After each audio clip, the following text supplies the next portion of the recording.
অনুযায়ী জেলা শাসক 15 কেজি পর্যন্ত বাজি ও তার মশলার অনুমোদন দিতে পারে, এবং এই 15 থেকে যদি 15 কেজি 500 হয় তাহলে তাকে অনুমোদন নিতে হয় কন্ট্রোলার অফ এক্সক্লুসিভের কাছ থেকে পারমিশন নিতে হয়। এক মিনিট এবং দাঁড়াও 15 কেজির বেশি দাঁড়াও, এবং তারপর আসে চিফ কন্ট্রোলার কাছে। তার থেকেও যখন বেশি, শাট আপ, শোনো আগে কথা, তার থেকেও যদি বেশি যদি অনুমোদিত করতে হয় তখন তাকে গিয়ে চিফ কন্ট্রোলার কাছে যেতে হচ্ছে।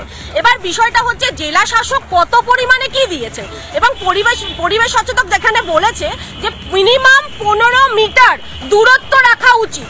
এই বিষয়গুলো সম্পূর্ণ তথ্যগুলো শুধু খাতা কলমেই রয়েছে।